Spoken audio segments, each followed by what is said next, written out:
கேரளாவில் இருக்கிற ஒரு ரப்பர் தோட்டத்தில இருந்து இந்த காலை வேளையில உங்களோட பேசிக் கொண்டிருக்கிறேன். பின்னாடி பார்த்தீங்களா, இதெல்லாம் என்ன மார்க் தெரியுமா? இவங்க ஒவ்வொரு முறையும் இதுல ஒரு கீரலை போடும்போது அதுல இதுல அப்படியே சேர்ந்து நிக்குது பாருங்க. இத in fact one of the important economies that is driving Kerala is rubber products.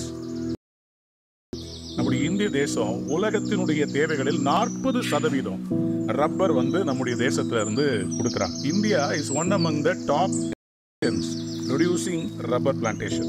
அதுல கேரளா ஸ்டேட் தான் ரப்பர் பிளான்டேஷன்ல லீடிங்கா இருக்குதுங்க. பிரிட்டிஷர்ஸ் வரும்போது இந்த ரப்பர் பிளான்டேஷனை கொண்டு வந்தாங்க. ஒரு 500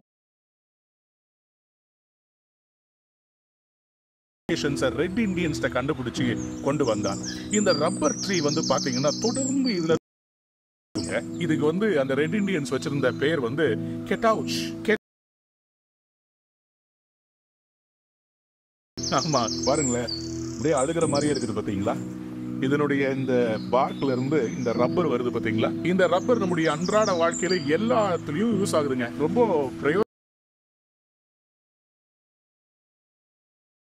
சொல்றேன், உங்க அப்பா அம்மாவுடைய கண்ணீர் தான் இன்னைக்கு உங்களை ஆசீர்வாதமா வைத்திருக்க. உங்க அப்பாவும் அம்மாவும் ஒரு மரம் போல அவங்க வாழ்க்கையில அவங்க பட்ட கஷ்டம்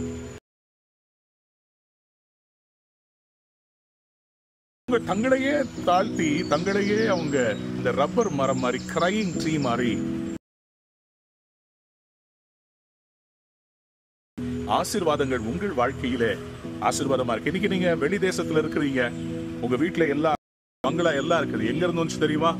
ஏன்னா உங்க பெற்றோருடைய கண்ணீரின் அவருடைய இன்னைக்கும் ஆண்டவர் நமக்காக எல்லாத்தையும் சிலுவையில அவர் தூக்கி சிலுவையில அறைந்தார்கள். சொன்னார், பிதாவே அவர்களுக்கு மன்னியும். அவருடைய மன்னிப்பின் ஜபத்தினால்தான் இன்னைக்கு நம்முடைய வாழ்க்கையில பாவங்கள் மன்னிக்கப்பட்டு ஆசீர்வாதங்கள் கடந்து வருகிறது.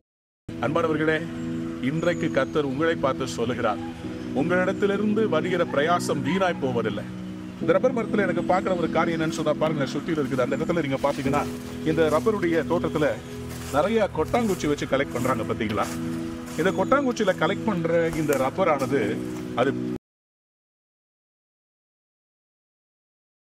பிரயாசத்தையும் கடவுள் கலெக்ட் பண்ணி வச்சிருக்கிறாருங்க. அது நிச்சயமா ஒரு ஆசீர்வாதமாய் உங்களுக்கு வரப்போகிறது. ஆண்டவர் இன்னைக்கு உங்களை பார்த்து சொல்லுகிறார், ஒரு மரத்துக்கு ஒரு நம்பிக்கை உண்டு. அது வெட்டப்பட்டாலும் அது மறுபடி துளிர்க்கும். 30 வருஷம் இந்த ரப்பர் மரம் கொடுத்து பண்ணி பர்னிச்சரா மாத்திடுவாங்க. அது வரைக்கும் இந்த ரப்பர் கொடுத்துட்டே இருக்கும். இன்றைக்கு நீண்ட காலம் நீங்க ஆயுசு நாட்கள்ல பயனுள்ளவர்களா இருப்பீங்க. உங்க வாழ்க்கை செழிப்பா இருக்கும். ஆண்டவர் இன்னைக்கு உங்களை சொல்றார், உங்களுக்கு நீங்க துளிர்ப்பீங்க, நீங்க இருப்பீங்க. யோபு 14:7 எழுதப்பட்டிருக்கிறபடி வெட்டப்பட்ட ஒரு மரத்துக்கு